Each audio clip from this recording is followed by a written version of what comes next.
வணக்கம். இன்னைக்கு பார்த்தீங்கன்னா சிறகடி காசை சீரியல் இன்னைக்கான எபிசோடு தாங்க பார்க்க போகிறோம். அதுக்கு முன்னாடி என்னோட சேனலை சப்ஸ்கிரைப் பண்ணி வச்சுக்கோங்க. வாங்க கதைக்குள்ளே போகலாம். இப்போ பார்த்தீங்கன்னா மனோஜ் வந்து பிரியாணி சாப்பிட்டுட்டு இருக்கிறத பார்த்துட்டு விஜயா ரொம்ப கோவப்படுறாங்க. அதே சேம் டைம் வந்து அண்ணாமலையும் கோவப்பட்டு திட்டிகிட்டு இருக்கும் போது அப்புறம் முத்துவ மீனாவும் வராங்க.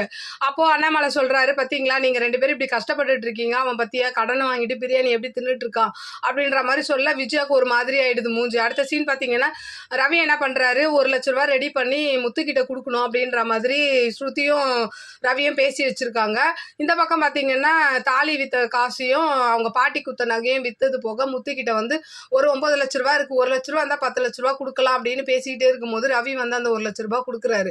ஃபர்ஸ்ட் வேணான்னு சொல்றாரு முத்து. அதுக்கப்புறம் ஃபோர்ஸ் பண்ணி கொடுக்கவும் அதை வாங்கிடுறாரு. வாங்கி எடுத்துட்டு போய் என்ன பண்றாரு, அந்த ஃபினான்ஷியர் கிட்ட போய் அந்த 10 லட்ச ரூபா கொடுத்துட்டு இந்த மாதிரி ரிசிப்ட் கேட்குறாங்க மீனா. கேட்டோன்னா அவங்க அதுக்கேற்ற மாதிரி போட்டு கொடுக்குறாங்க. இதை வந்து கையெழுத்து வாங்கி ஃபோட்டோவும் எடுத்துட்டு வந்துடுறாங்க. இதை பார்த்த சிந்தாமணி என்ன பண்ணுறாங்க, என்ன கடனுக்காக கெஞ்ச வந்தாங்களான்னு கேட்க, இல்லை அவங்க கடனை கொடுத்துட்டு போக வந்திருக்காங்க அப்படின்னு சொன்னதுக்கப்புறம் இவங்க என்ன பண்ணுறாங்க, பிளான் பண்ணுறாங்க. இவங்க இந்த கடனை அடைக்கக்கூடாது, இவங்க நடுத்தரில் நிற்கணும். அப்போ நீங்கள் என்ன பண்ணுங்கள், மனோஜ் மேலே ஃபோர்ஜரி கேஸ் கொடுத்து அவனை போலீஸில் பிடிச்சி கொடுங்க அப்படின்ற மாதிரி ஐடியா கொடுக்க, அந்த போலீஸ்காரனும் என்ன பண்ணுறாரு, போலீஸ் கேஸ் கொடுக்குற மாதிரி இன்றைக்கான எபிசோடு முடிக்கிறாங்க. பார்க்கலாம் நாளைக்கு என்ன நடக்குதுன்னு பார்த்துட்டு நான் உங்களுக்கு ரிவ்யூ கொடுக்குறேன். என்னோட சேனல் பிடிச்சிருந்தா லைக் பண்ணுங்கள், ஷேர் பண்ணுங்கள், கமெண்ட் பண்ணுங்கள். என்னோட சேனலை சப்ஸ்கிரைப் பண்ணி சப்போர்ட் பண்ணுங்கள். நன்றி, வணக்கம், பாய்.